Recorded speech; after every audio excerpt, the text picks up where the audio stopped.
esta tan ansiada seguridad que todo el mundo avala en las encuestas ha generado dos problemas.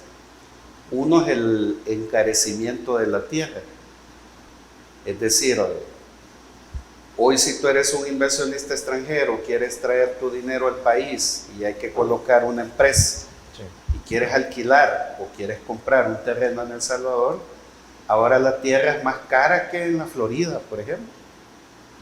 Entonces, como el mayor éxito del gobierno también trae problemas a la economía, porque hemos caído en una burbuja especulativa de precios sobre la tierra descomunal. Hoy, por ejemplo, ¿verdad?, una casa que estaba en una colonia estigmatizada por pandillas, ni regalada la querías. Y ahora la están ofreciendo en 50, en $100,000, sobre pretexto de que ahora es una zona segura. Y otro problema que está generando, digamos, el tema de la seguridad, son los elevados costos de las materias primas, por ejemplo, la energía.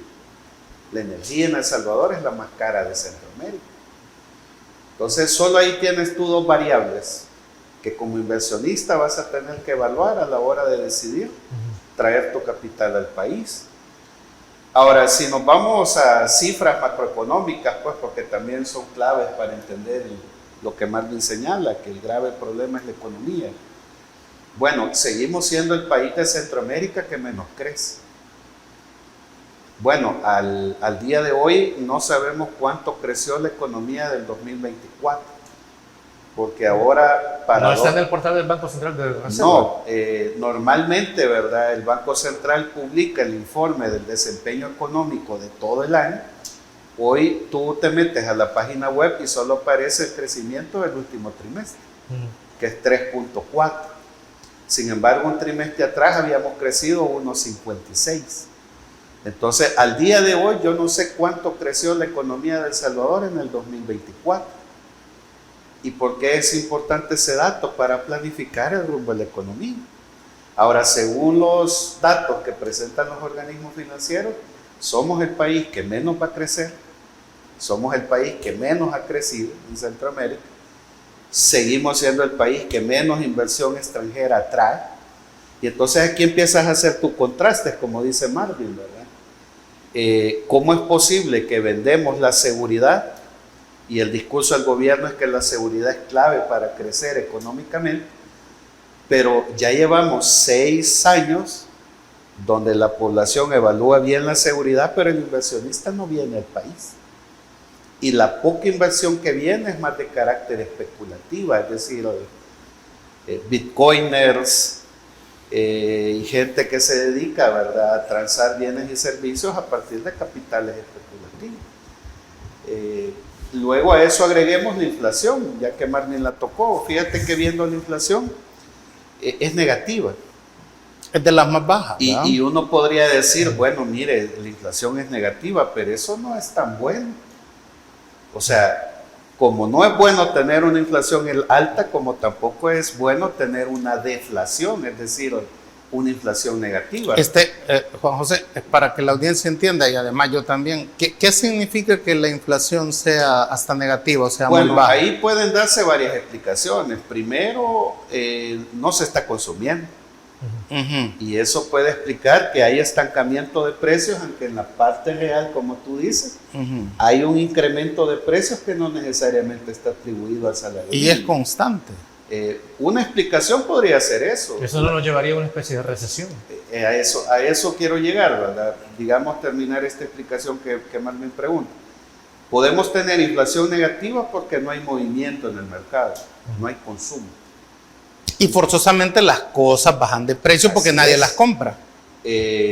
Segundo, pues los hogares salvadoreños no están llevando ingresos. Y al no haber ingresos no hay capacidad de compra y no hay capacidad de dinamizar la economía. Ahora, lo peligroso de tener una inflación negativa es que como no sabemos cómo creció la economía, si la economía creció menos que 2023 con una inflación negativa, podríamos estar entrando a una recesión o a algo mucho más peligroso que en macroeconomía se llama la estanflación, que es una combinación de estancamiento económico e inflación alta o negativa. Entonces, esto se ve reflejado por varias cosas. Según habría que ver el informe del Fondo Monetario, cuántas personas fueron despedidas del sector público en diciembre. Especulemos con una cifra, 10.000 empleados públicos. Son 10.000 hogares que dejaron de llevar ingresos a su familia. Son 10.000 hogares que dejan de consumir, de dinamizar la economía. Entonces, tener una inflación positiva no es tan mala, pero la inflación negativa puede estarse debiendo a varias cosas. Primero, como te digo, que la gente no está comprando, no está consumiendo, no hay poder adquisitivo. O la gente, ante los problemas migratorios que está viendo en Estados Unidos, está decidiendo ahorrar y no consumir. Puede estar sucediendo, ¿verdad? Habría que revisar variables macroeconómicas que no controla la economía salvadoreña. Puede hacer que el dólar esté sufriendo un proceso de devaluación ante las decisiones que la administración Trump está tomando en materia económica. Es decir, hay una serie de factores que pueden explicar que la inflación es negativa. No necesariamente porque el gobierno está controlando precios, no necesariamente porque la Defensoría del Consumidor está haciendo bien su trabajo.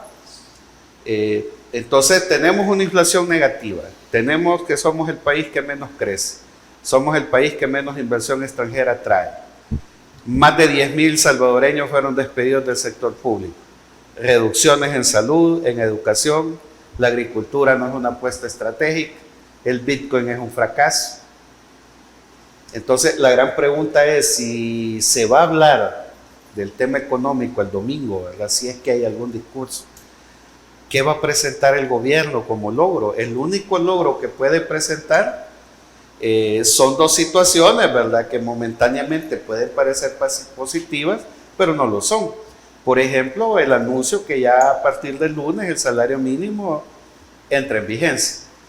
En el programa anterior yo te decía, ¿verdad? Si tomamos el salario del sector urbano, 365, si lo multiplicas por 12%, son 43.80 al mes de incremento, sin quitarle impuestos, sin quitarle renta, AFP. Dejémoslo así, sin impuestos. 43.80 entre 30 días te da 1.46 al día. Ese va a ser el incremento, 1.46 al día. ¿Para qué te sirve 1.46 al día? A mí solo se me vino a la mente cuando yo era estudiante en la UE, ¿verdad? Eso solo te alcanza para un chori y un fresco.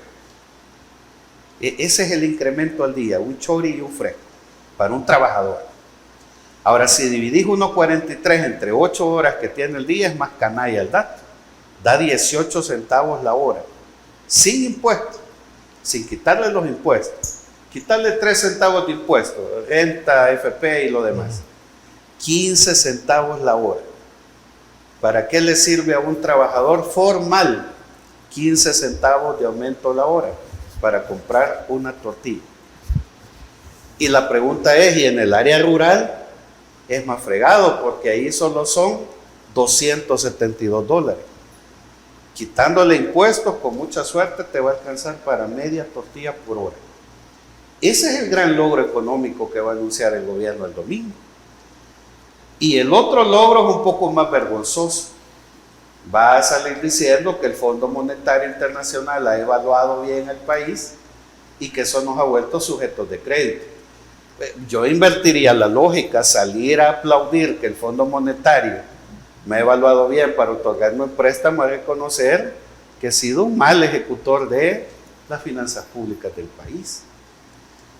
El Bitcoin es un fracaso, como te digo, que era su gran apuesta económica. Entonces, sería interesante, ¿verdad? No sabemos si finalmente va a haber un discurso. Yo sigo sosteniendo que desde el 11 de abril el presidente de la República no se aparece por ningún lado, ¿verdad?